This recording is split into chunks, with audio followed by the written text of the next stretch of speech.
আর দাঁড়ালো না রুদ্ররাজ, হন হন করে বেরিয়ে এলো। রুদ্ররাজের হুমকিতে কিছুক্ষণ স্তব্ধ রইল সারফরাজ। এরপর মনে মনে ভাবল, হারানোর মতো কিছু কি আর অবশিষ্ট আছে আমার? ডু অর ডাই অপশন থেকে আমি ডুই বেছে নেব, and the final checkmate will be mine. রুদ্ররাজের প্রস্থান নেবার পর মুখে প্রশস্ত হাসি ঝুলিয়ে সারফরাজের পানে দৌড়ে এলো সাফিন হায়দার।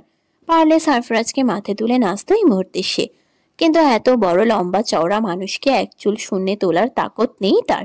সারফরাজের সামনে এসে সাফিন হাত কষলে চোখের ইশারায় বলে উঠল, আমার নাম।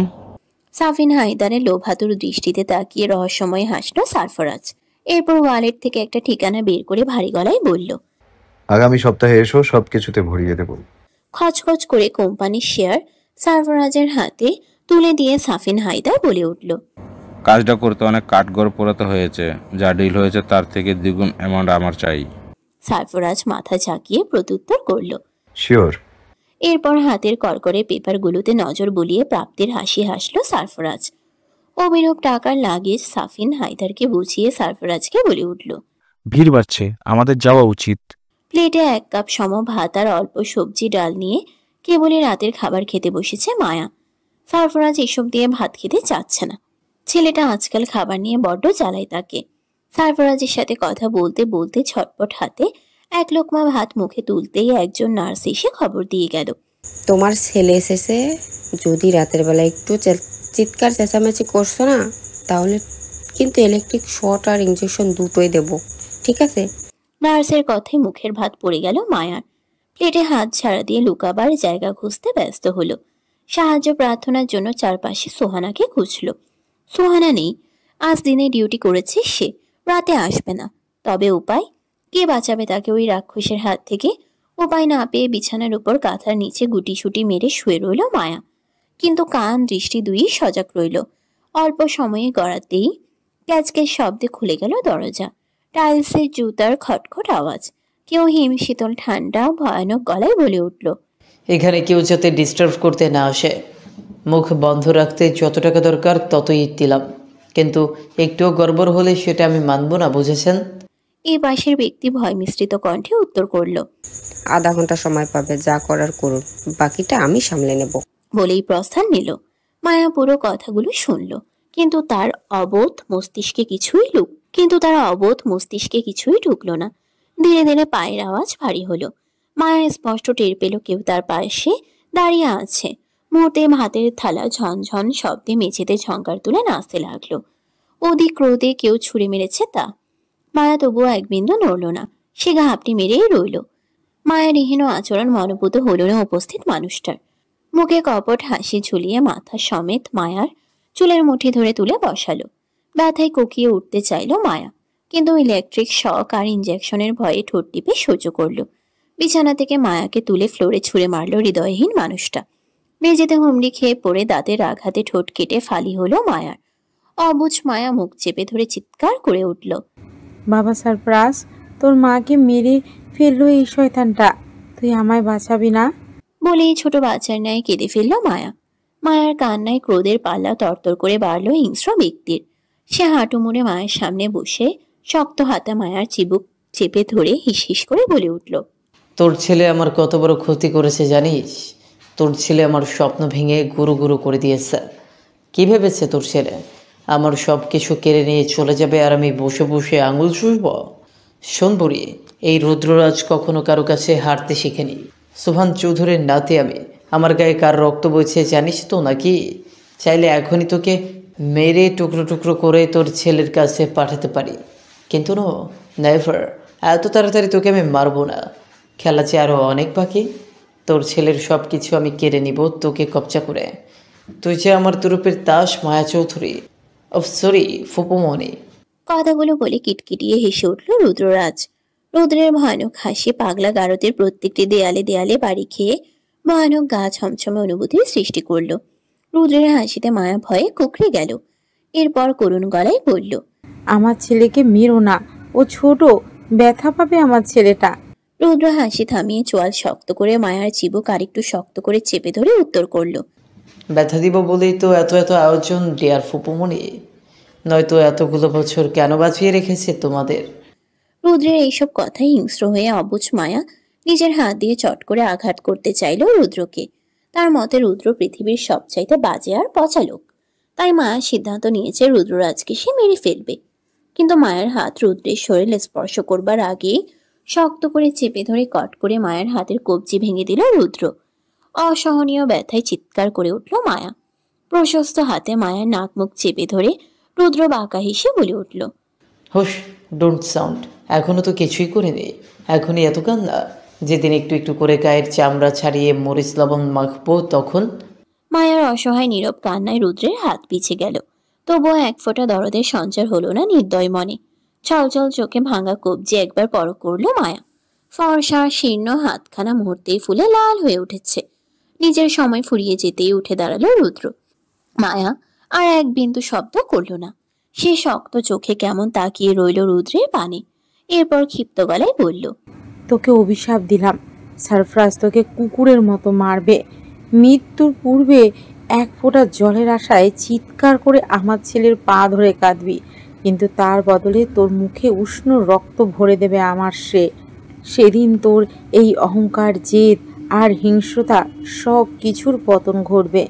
আর তোর এই পতন না দেখা অবধি আমি মরব না। সাধারণ এক বুদ্ধিহীন পাগল মানবীর মুখে এত বড় ধৃষ্টতামূলক কথা সহ্য হলো না রুদ্রের। শক্ত এক চর বসিয়ে দিল মায়ার গালে তৎক্ষণাৎ। চরে তোড়ে মেঝেতে পড়ে জ্ঞান হারালো মায়া। চোখ বন্ধ করার আগে বিড়বিড় করল, আমাকে এভাবে অসহায় ফেলে তোমরা কোথায় কোথায় গেলে কর্নেল সাহেব? নিথর মায়াকে পায়ে পিষে মারিয়ে হাত ছাড়তে ছাড়তে বেরিয়ে এলো রুদ্র। গেটে দাঁড়ানো মেন্টাল হসপিটাল ডিরেক্টরকে একটা চেক ছুঁড়ে মেরে বলে উঠল, অ্যামাউন্ট বসিয়ে নিন, যত খুশি তত। শুধু মায়া চৌধুরীকে আমার সাথে ক্যালিফোর্নিয়া পাঠানোর ব্যবস্থা করুন। 2-1 দিনের মধ্যেই সকল ফর্মালিটিস পূরণ করে রিলিজের ব্যবস্থা করুন। ডিরেক্টর মাথা কাত করতেই রাতের আধারে মিলিয়ে গেল রুদ্র। তারপরে গন্তব্য কোথায় কে জানে। সারা রাত সারফরাজের সাথে প্রেমালাপ করে খুব দেরিতে ঘুম ভাঙল রূপকথার। সূর্যের তেজি ঝকঝকে কিরণে ঘুম ভাঙতেই চোখ মুখ কুচকে ফেলল সে। এরপর কাঁথা মুড়ি দিয়ে গত রাতের ভালোবাসা জড়ানো কথা মনে পড়তেই লজ্জায় বালিশে মুখ গুজে ঘুম জড়ানো কণ্ঠে বিড়বিড় করল, শেমলেস। হঠাৎ সময় দেখার তাগিদে কাঁথার ভিতর থেকে হাত বের করে বিছানাময় ফোন খুঁজল। বালিশের তলা থেকে ফোন বের করে সময় পরখ করে চোখ কপালে উঠল রূপকথার। শোয়া ছেড়ে কাঁথা ফেলে সে উঠে বসলো ছটপট। সময় প্রায় দুপুরের কাছাকাছি। আজ ইম্পর্টেন্ট একটা ক্লাস আছে। অ্যাটেন্ড না করলে পুরো সপ্তাহে ক্লাস করাই হেঁটে যাবে। ফিজিওলজির কঠিন এক অধ্যায় চলছে। হাতে সময় মাত্র 1 ঘন্টা। এত দ্রুত রেডি হয়ে কলেজে যেতে পারবে কিনা তার রূপকথা জানে না, কিন্তু তাকে যেতেই হবে। এদিকে ন্যালির উপরে চরম রাগ হলো তার। মেয়েটা কি তাকে একটাবার ডাকতে পারলো না? আর শিউলি, সেবা কোথায়? কেউ কেন আজ ডাকেনি তাকে? বাড়িতে কি মানুষ মরেছে, নাকি বাকি সবাইও তার মতো বেঘরে ঘুমোচ্ছে? মনে নানাবিধ ভেবে ঝটপট ফ্রেশ হয়ে একটা সুতির সালোয়ার কামিজ গায়ে জড়িয়ে নিচে নেমে এলো রূপকথা। ড্রয়িং রুমে এসে ন্যালির নাম ধরে ডাকতেই সামনে বসা সুফিয়ান চৌধুরীকে চোখে লাগলো। আকস্মিক সুফিয়ান চৌধুরীকে দেখে উচ্ছ্বাসের বদলে অবাক ভীত গলায় রূপকথা রাখলো। পাপা। সুফিয়ান স্বাভাবিক গলায় বলল, আজ সিট হয়েছি, তোমাকে সারপ্রাইজ দেব বলে বলিনি, চলে এলাম। কিন্তু মনে হচ্ছে তুমি খুশি হওনি পাপ্পাকে দেখে, তাই না? ক্লাস ভুলে রূপকথা ধীর পায়ে এগিয়ে নিচু গলায় বলে উঠল, খুশি হব না কেন? এভাবে বলছো কেন? হুট করে অসময়ে দেখে জাস্ট শকড হয়েছে, আর কিছুই না। কথা বাড়ালো না সুফিয়ান, শুধু কঠিন গলায় বলল, বাসায় চলো, তোমার মা অপেক্ষা করছে। ব্যাগপত্র তোমার ফুপা বিকেলে দিয়ে আসবে। এই বাড়ি ছেড়ে যাবার কথা শুনেই রূপকথার চোখ ছলছল করে উঠল। ওখানে চাইলেও সারফরাজের সাথে প্রতিদিন দেখা করতে পারবে না সে। পুলিশের গার্ড ডিঙ্গিয়ে বাংলোর পাঁচিল ডিঙাতে পারবে না সারফরাজ। আর সারফরাজকে না দেখে দম বন্ধ হয়ে মারা যাবে রূপকথা। এই যন্ত্রণার পরিত্রাণ কিভাবে হবে তবে? ভিতরে ভিতরে যন্ত্রণায় দগ্ধ হয়ে অসহায় চোখে শিউলি, আমজাদ হায়দার, সবশেষে ন্যালির পানে নজর স্থির করল রূপকথা। কিন্তু কেউ সেরকম ভাবে তাকে আটকালো না। প্রত্যেকের চোখ মুখ থমথমে। রূপকথার ভয় আরেক ধাপ বাড়ল এবার। সে বুঝলো সারফরাজের বিষয়ে নিশ্চিত তার বাবা কিছু জেনেছে। রূপকথা নিভু গলায় বলল, উপরে আমার ঘর থেকে আমি একটু আসছি বাবা, নেলির সাথে আমার ইম্পর্টেন্ট একটা কথা আছে। সুফিয়ান কড়া গলায় বললেন, হাতে সময় কম রূপকথা, অন্যদিন আলাপ করো, বাসায় চলো। রূপকথা মাথা নিচু করে ঘাড় কাত করে সাই জানিয়ে সুফিয়ান চৌধুরীকে উত্তর করল। ঠিক আছে চলো। প্রায় 2 ঘন্টা ধরে রূপকথার অপেক্ষায় মেডিকেল কলেজের সামনে দাঁড়িয়ে আছে সারফরাজ। ভেবেছিল রূপকথাকে সারপ্রাইজ দেবে, কিন্তু কুম্ভকর্ণ মেয়েটা আজ কলেজেই আসেনি। আশেপাশে পাগলি সম্বোধন করা ন্যালি মেয়েটাকেও দেখা যাচ্ছে না। ঠোঁটে একটা সিগারেট জ্বালিয়ে সারফরাজ মনে মনে বলল, আজ আসেনি নাকি? কিন্তু কেন? রাতে তো বলেছিল ইম্পর্টেন্ট ক্লাস আছে। রূপকথাকে না দেখে আর স্থির থাকতে পারল না সারফরাজ। পকেট হাতড়ে ফোন বের করে ডায়াল করলো রূপকথার নম্বর। রিং বেজে কল কেটে গেল। 1 বার 2 বার 10 বার কল তুলল না রূপকথা। অজানা ভয় দুশ্চিন্তা সবশেষে রূপকথার কিছু হলো কিনা সেই চিন্তায় সবকিছু ভুলে আমজাদ হাইজাদের অজানা ভয় দুশ্চিন্তা সবশেষে রূপকথার কিছু হলো কিনা সেই চিন্তায় সবকিছু ভুলে আমজাদ হায়দারের বাড়ি অভিমুখে ছুটল সারফরাজ। সচক্ষে দেখা যায় কি হয়েছে রূপকথার। রাস্তার জ্যাম ঠেলে 40 মিনিটের ব্যবধানে আমজাদ হায়দারের প্রকাণ্ড বাড়ির সামনে এসে দাঁড়ালো সারফরাজ। গাড়ি থেকে নামতেই ন্যালিকে চোখে পড়ল। মনে হলো কাউকে বিদায় দেবার জন্য রাস্তা অব্দি এসেছিল। পিছন মুড়ে ন্যালি হাঁটা ধরতেই সারফরাজ ডাকলো, সারি সাহেবা। সারফরাজের অদ্ভুত ডাকে কপাল কুঁচকে পেছনে তাকালো ন্যালি। আকস্মিক সারফরাজকে দেখে ভয়ে বুক কেঁপে উঠল তার। সারফরাজকে পাত্তা না দিয়ে ন্যালি আবার প্রস্থান নিতে পা বাড়ালো। সারফরাজ বাঁকা হেসে বলে উঠল, যদি পাই না থাকে কি দিয়ে এমন ঢ্যাং ঢ্যাং করে হাঁটবে সারি সাহেবা? সারফরাজের ভয়ানক হুমকিতে পা থেমে এলো ন্যালির। সারফরাজ এগিয়ে ন্যালির সামনে গিয়ে শুধালো, আমার বাচ্চা জানটা কই? সে ফোন ধরছে না কেন? বুকের ভেতর তীব্র দহন হচ্ছে সাময়িক বিরহে। ন্যালি মাথা নিচু করে ইতস্তত গলায় জবাব দিল, মামা ওকে নিয়ে গেছে ভাইয়া। রূপকথা চলে গেছে শুনে সারফরাজের কেমন শূন্যতা কাজ করলো হৃদয় জুড়ে। কিছুটা কম্পিত গলায় শুধালো, ঠিকানা বলো। ন্যালি নিরুপায় হয়ে বলে উঠল, মেয়েটার বিপদ বাড়াচ্ছেন কেন ভাইয়া? মামা সব জেনে গেছে। আমার হাতে আমার আমার কাছে কিছুই ভালো ঠেকছে না, আপনি ফিরে যান। ন্যালির কথায় মুহূর্তেই সারফরাজের কোমল মুখশ্রী শক্ত হয়ে উঠল। কপালে নীলশিরা ফুলে চোখ দুটো শিকারীর জন্তুর ন্যায় জ্বলে উঠল। ন্যালি তা খেয়াল করে বেশ ভীত হলো। সারফরাজ ঠান্ডা গলায় জবাব দিল, ফেরার সমস্ত পথ বন্ধ সারি সাহেবা। তোমার মামা চূড়ান্ত ভুল করছেন। আমি বড্ড নির্দয়। শুধুমাত্র রূপকথা ছাড়া সকলের জন্যই আমি পশুতুল্য। মুখোশ পরে থাকতে দাও। আসল রূপ বেরিয়ে এলে কেউ সইতে পারবে না। ইলশে গুড়ি বৃষ্টি আর ঘন কালো মেঘে চারপাশ কেমন থমথমে। কমিশনারের বাংলোর সামনে সরল চিকন রাস্তায় পাশের সোডিয়াম লাইট নিভু নিভু আলো দিচ্ছে।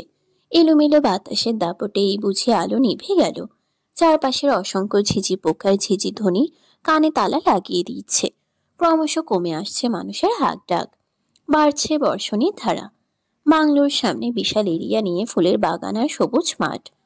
বাগানের একপাশে বসার ব্যবস্থা আছে, চারপাশে কনস্টেবলদের সতর্ক টহল। ধীরে ধীরে বৃষ্টির ধারা বাড়ল, সে সাথে নীরব হলো সবকিছু। সুফিয়ান চৌধুরীর মুখোমুখি দাঁড়িয়ে আছে সারফরাজ। বৃষ্টিতে তার শরীর ভিজে নিংড়ে নিংড়ে জল গড়াচ্ছে, কিন্তু দৃষ্টি শান্ত, চোয়াল শক্ত, মুখে কোনো ভীতির ছাপ নেই। যা আছে তা কেবল কঠোরতা। সুফিয়ান চৌধুরীর গায়ে সাদা পাঞ্জাবি ভিজে শরীর দৃশ্যমান হলো।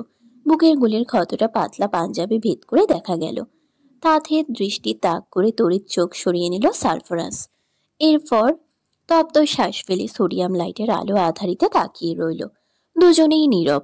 বৃষ্টির ঝরঝরে ধারা উপেক্ষা করে কারো শ্বাসের শব্দ শোনা যাচ্ছে না। সারফরাজ জানে সুফিয়ান কেন তাকে ডেকেছে। এর পোক্ত উত্তরও সারফরাজের কাছে রয়েছে। প্রশ্ন করা মাত্রই উত্তর দেবে সারফরাজ। নীরবতা ভাঙলেন সুফিয়ান চৌধুরী। অসহায় গলায় শুধালেন, কেরি যখন নিবি তখন দিয়েছিলি কেন? সুফিয়ানের অসহায় প্রশ্নে মুখের উপর চট করে উত্তর দিতে পারল না সারফরাজ। ভেতর থেকে বিবেক বাধা দিল। সারফরাজ সুফিয়ানের দৃষ্টিতে দৃষ্টিও মেলালো। তার দৃষ্টি এখনো সে আলো আধারিতে। সুফিয়ান কম্পিত হতাশা মিশ্রিত শ্বাস ফেলে পুনরায় বলে উঠলেন, রূপকথার সুন্দর একটা ভবিষ্যতের জন্যই তো ওকে আমার হাতে তুলে দিয়েছিলি, তাই না? সারফরাজ মাথা ঝাঁকিয়ে জবাব দেয়, নিজের সন্তানের মতো মানুষ করেছি আমি রূপকথাকে। ওর ভালো মন্দ বিচার করার অধিকার আমার আছে নাকি নেই? সারফরাজ এবার মাথা তুলে সুফিয়ানকে দেখল। এরপর খানিক মেপে হাসল, স্পষ্ট ব্যথাতুর হাসি। সেই হাসিতে সুফিয়ানের প্রতি অবজ্ঞা খসে পড়ল, কিন্তু সুফিয়ান তা গায়ে মাখল না। অদূরে গুড়গুড় শব্দে বিদ্যুৎ চমকালো। তাতে সারফরাজের বেদনায় নীল হওয়া মুখশ্রী পরিষ্কার নজরে এলো। বৃষ্টির ধারায় ফর্সা মানুষটা ফ্যাকাশে হয়ে উঠছে। সারফরাজ মনে মনে কথা গুছিয়ে নিল। এরপর বলে উঠল, রূপকথার জন্য আমি বিপজ্জনক নই কমিশনার সাহেব। অতগুলো মানুষের প্রাণ সেদিন কেন গেছিল আপনি সবটা জানেন। আমার মানুষ খুনের হাতে করি হয়েছে রূপকথার নিরাপত্তার জন্য। রূপকথার বসবাস আমার হৃদয়ের গহীনে। ওখানে ওকে ক্ষতি পৌঁছানোর দুঃসাহস কারোর নেই। মেয়ের জন্য অহেতুক ভয় পাচ্ছেন আপনি। রূপকথাকে সামান্য ফুলের টোকা দেবার আগেও তাকে আমায় মোকাবেলা করতে হবে। আর আমায় মোকাবেলা করা মানে সাক্ষাৎ মৃত্যুর জন্য জীবন উৎসর্গ করা। সুফিয়ান শক্ত গলায় বললেন, রূপকথার ইচ্ছে বড় ডক্টর হয়ে মানুষের প্রাণ বাঁচানো, আর তোর ইরাদা মানুষের প্রাণ নেওয়া। তোরা দুজন দুই মেরুর মানুষ। তুই ভুল পথে আসছিস। মেয়েটা ছোট, তাই ভুল সঠিক গুলিয়ে ফেলেছে, কিন্তু তুই তো বুঝদার। প্রেম ভালোবাসায় সকলেই অবুঝ স্যার। এখানে জ্ঞান বুদ্ধি ক্ষমতা কিচ্ছু করতে পারে না। মনের উপর কারো দখলদারি চলে না, চাইলেও নিয়ন্ত্রণ করা যায় না। নিজেও তো প্রেম করে বিয়ে করেছেন, তখন এই নীতিবাক্য কাজে দিয়েছিল। শুনেছিলাম আপনার শ্বশুর এখনো আপনাকে মানেননি। আপনি তো পুলিশ, সৎ মানুষ, তাহলে উনি মানলেন না কেন? কারণ প্রেমিকার বাবার চোখে সব প্রেমিকই ফিলেন। আপনি আর আমি একই নৌকার মাঝি। সারফরাজের খোঁচা মারা কথায় সুফিয়ান চৌধুরীর ইচ্ছে হলো নিজের মাথা নিজেই ফাটাতে, কিন্তু তা সম্ভব নয়। যেভাবেই হোক সারফরাজকে বুঝিয়ে শুনিয়ে মানাতে হবে, নইলে রূপকথার ভবিষ্যৎ অন্ধকারে নিমজ্জিত হবে। বাবা হয়ে মেয়ের জীবন এভাবে আধারে ঢেকে যেতে দিতে পারেন না তিনি কিছুতেই। তাই সুফিয়ান সারফরাজের সামনে এগিয়ে খপ করে সারফরাজের হাত চেপে ধরে বলে উঠল, এই দেখ, তোর বড় হয়ে তোকে হাত ধরে অনুরোধ করছি, আমার মেয়ের পিছু ছেড়ে দে। রূপকথার থেকেও অনেক সুন্দর মেয়ে আছে, তাদের বিয়ে কর, প্রেম কর, যা খুশি তাই কর, কিচ্ছু বলবো না, প্রমিস। সারফরাজ কাটকাট গলায় উত্তর করল, সরি, সম্ভব না। অলরেডি স্ট্যাম্প মারা হয়ে গেছে। তোর পায়ে ধরলে মানবি? না। বলে যাস না তোর প্রাণ আমি বাঁচিয়েছিলাম, নইলে এতদিন জেলে পচে মরতি। সারফরাজ তাচ্ছিল্য হেসে শুধায়, সিরিয়াসলি? এমন কোনো জেল এখনো তৈরি হয়নি যেখানে আমাকে আটকে রাখে। আপনি না বাঁচলেও আমি ঠিক বেঁচে যেতাম, কারণ আমাকে থামানোর সাধ্য কারোর নেই। খামোখা আপনি মরতে বসেছিলেন। আর এটা ভাববেন না যে আমি পালানোর জন্য গুলি করেছিলাম আপনাকে। আপনার গুলি খাওয়ার খায়েশ হয়েছিল, তাই সেটা মিটিয়েছিলাম আমি। That's it. এত বড় নাফরমানি কথা বলতে তোর বুক কাঁপছে না? না, আপাতত আপনার মেয়েকে এক পলক দেখার জন্য প্রাণ ধিকি ধিকি করছে। এই বুঝি মরণ হয়? সামনে থেকে সরুন তো, সারাদিন দেখতে পারিনি, জান কচলাচ্ছে। সারফরাজের প্রেম ঘটিত কথায় সুফিয়ান চৌধুরীর চোখ বুঝে এলো। সে পরিস্থিতি সামাল দিতে সারফরাজের কাঁধ বুলিয়ে বোঝানোর মতো করে বলে উঠল, তাহলে পাপের পথ থেকে ফিরে আয়, আমি নিজে দাঁড়িয়ে তোদের বিয়ে দিব। আমার ফেরার সমস্ত পথ বন্ধ কমিশনার সাহেব। আর আমার বিয়েতে আপনার কষ্ট করে দাঁড়িয়ে থাকতে হবে না, আমি একাই বিয়ে করতে পারবো। এবার সুফিয়ান ক্ষুব্ধ হলেন। এই ছেলে নিজের সিদ্ধান্তে অটল থাকবে তা সুফিয়ান খুব ভালো করে বুঝলেন। তাই রাগী গলায় বললেন, রূপকথাকে ঠিক ফেরাবো, আমি দেখিস তুই। সারফরাজ শব্দ করে হেসে বলে উঠল, আমার চাইতে 2 ধাপ উপরে আপনার মেয়ে। পারলে ফিরিয়ে দেখান। আপনি ফেরাতে পারলে আমি কখনোই ওকে ডিস্টার্ব করব না, গড সোয়ার। কিন্তু ফেরাতে না পারলে আমাকেও থামাতে পারবেন না আপনি। বলেই হন হন করে বাংলোর আঙ্গিনায় গিয়ে দাঁড়ালো সারফরাজ। এরপর ডাকলো, এই ফেয়ারি টেল। নিজের কক্ষে বসে বসে ফুপিয়ে কেঁদে চলেছে রূপকথা। সুফিয়ান রূপকথার হাত ধরে বুঝিয়েছে সারফরাজ মানুষ ভালো নয়, সে রূপকথার জন্য ক্ষতিকারক। কিন্তু রূপকথা তা মানতে নারাজ। সুফিয়ানের কষ্টে রূপকথা নিজেও ব্যতীত হয়েছে। মানুষটাকে এতটা অসহায় আগে কখনো দেখেনি সে। একদিকে বাবার প্রতি শ্রদ্ধাবোধ আর ভালোবাসা, অন্যদিকে সারফরাজের প্রতি মনের টান, কোনোটাই অস্বীকার করতে পারবে না রূপকথা। রূপকথার এই মুহূর্তে মনে হচ্ছে সে মাছ সমুদ্রে তলিয়ে যাচ্ছে। কেউ একজন হাত ছেড়ে দিলেই তার নির্ঘাত মৃত্যু। রূপকথার ভাবনার মাঝে সারফরাজ আবার ডাকলো, রূপকথা। সারফরাজের আকুলতা মিশ্রিত আহ্বান ফেরাতে পারল না রূপকথা। সে দৌড়ে ব্যালকনির দরজা খুলে বেরিয়ে এলো। সামনে সারফরাজ, পেছনে তার বাবা। দুজনেই আকুল দৃষ্টিতে তাকিয়ে রয়েছে তার দিকে। সারফরাজ গলা বাড়িয়ে বুক চাপড়ে বলল, লাভ ইউ সুইট হার্ট। বুকটা খা খা করছিল, এখন শান্তি পাচ্ছি। Good night. এরপর সুফিয়ান চৌধুরীর পানে তাকিয়ে বলে উঠল, প্রতিদিন এভাবে এসে হানা দেব ভালোবাসার সংজ্ঞা ওড়াতে। চাইলেও আটকাতে পারবেন না, কারণ পাখি আমার। আপনি শুধু দানা পানি ছিটানোর মালিক, আর কিছুই না। উত্তর শোনার অপেক্ষায় দাঁড়ালো না সারফরাজ। হন হন পায়ে অন্ধকারে মিলিয়ে গেল। সুফিয়ান তপ্ত দীর্ঘশ্বাস ফেলে নিজের ঘরের অভিমুখে পা বাড়ালেন। রূপকথা চলে যাবার পর থেকে ন্যালির মনটা ভালো নেই। একাকী কিচ্ছুটিতে মন বসে না তার।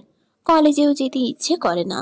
তবুও মনটাকে টেনে টুনে ঠিক করে বই খাতা হাতে কলেজে ছুটল ন্যালি। আমজাদ হায়দার বাসায় নেই, গ্রামের বাড়িতে গেছে। গাড়ির ড্রাইভারও গিয়েছে সাথে। ন্যালিকে আজ একাই রিক্সা করে যেতে হবে, তাই একটু আগে আগে বাসা থেকে বের হলো। বাসা থেকে বের হবার আগে আকাশে নজর বুলালো। কোনো মেঘ নেই, ঝলমলে আকাশ। বৃষ্টি আসার চান্স নেই বললেই চলে, তাই ছাতা ছাড়াই বেরিয়ে এলো সে। বাসার গেটের সামনে দাঁড়িয়ে রিক্সার অপেক্ষা করলো, কিন্তু রিক্সাওয়ালা যেন অমাবস্যার চাঁদ। সহসা দেখা মিলল না। মিনিট 10 দাঁড়িয়ে থেকে কপাল চোখ কুঁচকে বিরক্তিতে হাঁটা ধরল ন্যালি। হাঁটতে হাঁটতে অনেক দূর চলে এলো, তবুও কোনো খালি রিক্সার দেখা পেল না। এদিকে ঘড়ির কাঁটা লাগামহীন দৌড়ে চলছে। ইম্পর্টেন্ট ক্লাস মিস হলে কলেজে গিয়েও কোনো লাভ হবে না। রিক্সা খুঁজতে খুঁজতে হঠাৎই ঝুপঝুপিয়ে বৃষ্টি নামলো। চারপাশে কোনো ছাউনি বা বড় গাছ নেই। ন্যালির মেজাজ যেন তরতর করে মাপকাঠি পার করলো। রাগে জিদে চিৎকার করে চোখ বুজে দাঁড়িয়ে রইল রাস্তার মধ্যখানে। হঠাৎ কেউ মাথায় ছাতা মেলে ধরল। এক চোখ খুলে সামনে তাকাতেই দু চোখ বিস্ফোরিত হলো। সামনে হাস্যোজ্জ্বল অভিরূপ দাঁড়ানো। এই বৃষ্টির মধ্যে অভিরূপের সাক্ষাৎ অবাক করলো ন্যালিকে। ন্যালি কিছু প্রশ্ন করার আগে অভিরূপ বলে উঠল, খ্যাকশিয়ালের বিয়ে দেখতে বের হয়েছ ছাতা ছাড়া? বর্ষাকালে আকাশের কোনো ব্যালেন্স আছে? শ্যামবর্ণের সুটাম দেহে পুরুষের আকর্ষণীয় চোখ মুখে খেয়ে হারিয়ে নিরুত্তাপ তাকিয়ে রইল ন্যালি। বিপরীত মুখে একটা প্রাইভেট কারের আগমন দেখে ন্যালিকে টেনে নিজের একদম কাছে নিয়ে এলো অভি। এরপর কোমর জড়িয়ে উঁচু করে তুলে নিজের গাড়ির পাশে দাঁড় করালো। সবকিছু ন্যালির কাছে স্বপ্ন মনে হলো। সে আনমনে অভিরূপের গাল টিপে ধরল। অভিরূপ ঠোঁট কামড়ে হেসে উত্তর করল, ঘুম ভাঙেনি? এটা স্বপ্ন নয় মিস। এইভাবে কেউ পুরুষের শ্লীলতাহানি করে? অভিরূপের প্রশ্নে ভরকে গেল ন্যালি। সম্বিত ফিরে পেয়ে নিজেকে একবার পরখ করল। শরীর প্রায় ভিজে গেছে। ন্যালি মুখ লুকিয়ে লজ্জা ঢাকার চেষ্টা করলো নিজের এমন উদ্ভট বেহুদা আচরণে। এরপর নিভু গলায় বলল, অভিরূপ ন্যালির লজ্জায় লাল আভা ছড়ানো মুখ দেখে প্রসঙ্গ পাল্টে বলল, চলো তোমাকে পৌঁছে দিই। লজ্জায় কাবু হয়ে মাথা নিচু করে সম্মতি জানালো ন্যালি। অভিরূপ ড্রাইভিং সিটের পাশে ন্যালিকে বসতে বলে নিজেও বসে গেল। এরপর টিস্যু এগিয়ে বলে উঠল, মুছে নাও। ন্যালি ঠোঁট টিপে টিস্যু নিয়ে ছোট করে থ্যাঙ্কস জানালো। এরপর চুল শরীর মুছতে ব্যস্ত হলো। ন্যালিকে একবার গভীরভাবে পরখ করলো অভিরূপ। এই অদ্ভুত বোকা মেয়েটাকে কেন জানি ইদানিং তার বেশ ভালো লাগছে। মনের অজান্তে গোপনে গোপনে করে চলেছে ফলো। আচ্ছা, এমনটা হবার কারণ কি? তবে কি অভিরূপ প্রেমে পড়ল? সোফিয়ান চৌধুরীর পুরনো এক বন্ধুর মেয়ের বিয়ে আজ। ভদ্রলোক নিজে এসে অনুরোধ করে গেছেন পুরো পরিবারকে উপস্থিত হবার জন্য। রূপকথাকে প্রথমে বাড়ির বাইরে বের করতে গাইগুই করলেন সুফিয়ান, কিন্তু পরে কি ভেবে যেন রাজি হলেন। সুফিয়ান জানেন ওই বদমাইশ ছোকরা ঠিক ওখানে গিয়েও উপস্থিত হবে। মানুষের সামনে শেষমেশ মাথা না কাটা যায়, তাই রূপকথাকে ডেকে কঠিন গলায় বলল, তোমার ডেঞ্জারাস প্রেমিককে আবার ওখানে ডেকো না। বাবার কথা না মানো, অন্তত বাবার মান সম্মানের উপর দয়া করো। সুফিয়ান চৌধুরীর কথায় রূপকথা মন ভার করে বলে উঠল। সুফিয়ান নাক ফুলিয়ে উত্তর করলেন, মুখে মুখে কথা বলো না। এসব শুনে শুনে ভাবছো, আরে বাহ, সিনেমার হিরোদের মতো মানুষ মারছে। কিন্তু যেদিন সামনে থেকে ফেস করবে এই দৃশ্য, সেদিন বুঝবে বাবা কেন এমন করি। রূপকথার কথা বাড়ালো না। সে একটা পার্টি গাউন নিয়ে তৈরি হতে চলে গেল। সন্ধ্যার আগে আগে পরিবার নিয়ে কমিউনিটি সেন্টারের উদ্দেশ্যে বেরিয়ে গেলেন সুফিয়ান, আর মনে মনে দোয়া করলেন, শয়তানটার সাথে যেন কিছুতেই দেখা না হয় মাবুদ। মনে মনে যত ধরনের দোয়া দুরুদ আছে সব বললেন সুফিয়ান। এরপর চোখ বুজে সিটে হেলান দিলেন। 30 মিনিট পর কনস্টেবল রফিক ডেকে বলে উঠল, এসে গেছি স্যার। সুফিয়ান তড়িৎ গাড়ি থেকে নেমে মেয়ে আর স্ত্রীর হাত ধরে বাইরে বের করলেন। এরপর চারপাশে সতর্ক দৃষ্টি বুলিয়ে ভেতরে প্রবেশ করলেন। চারপাশে সারফরাজকে না দেখে বেশ শান্তি অনুভব করলেন মনে মনে। মেয়ে যে তার কথা রেখেছে এটাই ভেবেই এক প্রকার নিশ্চিন্ত হলেন। বিয়েকে কেন্দ্র করে বিশাল বড় আয়োজন করেছেন শিল্পপতি আশরাফ মির্জা। একমাত্র মেয়ের বিয়ে উপলক্ষে কিছুটি বাদ রাখেননি। রূপকথাকে দেখতে পেয়ে আশরাফ মির্জা দ্রুত পদে এসে মাথায় হাত বুলিয়ে আদর করলেন। এরপর একজন ওয়েটারকে ডেকে ওয়েলকাম ড্রিঙ্কস দিতে বললেন। সেন্টার ভর্তি পরিচিত মানুষজন, আরো কয়েকজন পুরনো হারিয়ে যাওয়া বন্ধুর সাক্ষাৎ পেল সুফিয়ান। দীর্ঘদিন বাদে পরিচিত হারানো বন্ধু পেয়ে মেয়ে স্ত্রী বলে আড্ডায় সামিল হয়ে হাস্যরসে মেতে উঠলেন সুফিয়ান চৌধুরী। রেখা নিজেও আশরাফ মির্জার সহধর্মিনীর সাথে আলাপে মশগুল হলেন।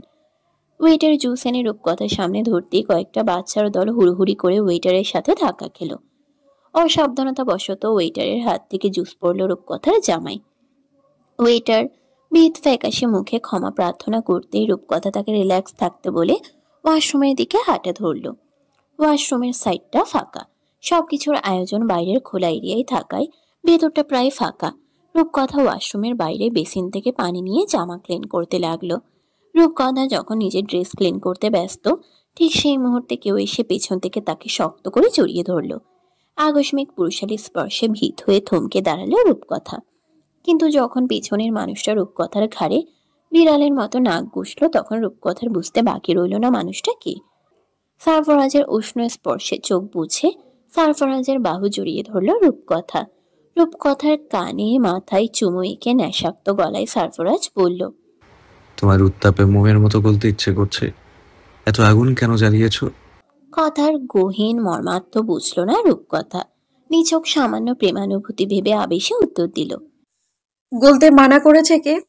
সারফরাজ দুষ্টু হেসে হাতের বাঁধন আরেকটু শক্ত করে ফিসফিস করে বলে উঠল, সইতে পারবে না, কেঁদে কেটে পালাতে চাইবে, আর একটু বড় হও। রূপকথা কপাল কুঁচকে উত্তর করল, ধুর। সারফরাজ রূপকথার লতানো কোমর চেপে ধরে মাদকতা মিশ্রিত গলায় বলে উঠল, নেশা ধরে যাচ্ছে হানি, নিজেকে ধরে রাখা দুষ্কর। ভুলভাল কিছু করে ফেললে সব দোষ তোমার। নিষিদ্ধ ইঙ্গিত অল্প টের পেল রূপকথা। লজ্জায় তার কর্ণদয় লাল হয়ে উত্তপ্ত হয়ে উঠল। নিজেকে সারফরাজের বন্ধন থেকে ছাড়ানোর বৃথা প্রয়াস করে বলে উঠল, তোমাকে এখানে ডাকাই আমার ভুল হয়েছে, পচা লোক। সারফরাজ রূপকথার গালে চুমু এঁকে আহ্লাদি গলায় বলে উঠল, তোমার আগে ইনভিটেশন পেয়েছি আমি ডার্লিং, অভিরূপের মামাতো বোনের বিয়ে এটা। সারফরাজের আদরে রূপকথার ঘুমিয়ে পড়তে ইচ্ছে হলো এই মুহূর্তে। ঘুম ধরা নেশানো চোখে আয়নায় সারফরাজকে একবার দেখল সে। নিঃসন্দেহে সুদর্শন মোহনীয় একটা প্রেমিক পুরুষ সে। মানুষটা তারা একান্ত, আর কারণ নয়। সারফরাজের হৃদয় পুরো দখলদারি রূপকথার। শুধু কি তাই, সে তো সারফরাজের সাম্রাজ্যের রানী। সেখানে শুধুমাত্র রূপকথার রাজত্ব চলে, আর কারণ না। রূপকথা তৃপ্তির হাসির রেখা ঠোঁটে ফুটিয়ে সারফরাজের পানে ঘুরে শক্ত করে জড়িয়ে ধরল সারফরাজের কোমর। এরপর চোখ বুঝে আবেশী গলায় বলে উঠল, তোমার স্পন্দন কার নামে জপে সারাক্ষণ? সারফরাজ রূপকথার নাকে চুমু খেয়ে জবাব দেয়, যার বসবাস এখানে তার। রূপকথার উষ্ণ স্পর্শে ধীরে ধীরে শ্বাস ভারী হয় সারফরাজের। লজ্জায় নুয়ে পড়ে রূপকথা। সারফরাজ রূপকথার কপালে কপাল ঠেকিয়ে হাঁপানো গলায় বলে ওঠে, I'm dying to have you, my sweet madness. I think I have to go now. Otherwise, I will go insane and you will lose everything. কিছুক্ষণ আগে মানুষের যেই চাপা গলার স্বর পাওয়া যাচ্ছিল ওয়াশরুমের ভেতর থেকে, তা এখন আর নেই। চারপাশ নীরব নিশ্চুপ। সবাই বোধ করি বিয়ের আনন্দ রোশনাইয়ে মত হয়েছে। এদিকে সারফরাজের কথাকে উপেক্ষা করে তাকে যেতে দিল না রূপকথা। নিজের সবটুকু শক্তি দিয়ে আষ্টে পিষ্টে জড়িয়ে সারফরাজের বুকে মুখ ডুবিয়ে লম্বা শ্বাস টানল সে। এরপর জড়িয়ে যাওয়া মুগ্ধ গলায় বলল, এই বুকটা আমার এতটাই নিরাপদ স্থান মনে হয়, যেমনটা মায়ের পেটে গুটিয়ে থাকে ছোট্ট নরম তুলতুলে ভ্রূণ। তোমার বুকে মাথা রাখতে মনে হয় পৃথিবী থেমে গিয়েছে। কোনো হতাশা, দুশ্চিন্তা, ভয় কোনো কিছুই আমায় তাড়া করতে পারে না। মনে হয় এর চাইতে নিরাপদ শান্তিময় স্থান পৃথিবীর আর কোথাও নেই। তোমার বুকের হৃদগতি আমার সব কিছু এলোমেলো করে, পাগল হয়ে যাই আমি। আচ্ছা, এই হৃদয়ে কি আর কখনো কারো আধিপত্য চলতে দেবে তুমি? প্রশ্নটি করে উত্তরের অপেক্ষায় সারফরাজের মুখ পানে চঞ্চল পলকে তাকিয়ে রইল রূপকথা। রূপকথার ঝলমলে চুলগুলো চোখের বড় বড় পাপড়ির নিকট হুটুপুটি খাচ্ছে। সেই চুল আলগোছে কানের পিঠে গুছে সারফরাজ রূপকথার চোখের কোণে চুমু খেল। এরপর আদুরে গলায় বলল, এই মন শহরের মালকিন তুমি, আর আমি তোমার ভৃত্য। তোমাকে হটিয়ে এখানে আধিপত্য বিস্তার করবে কার সাথে?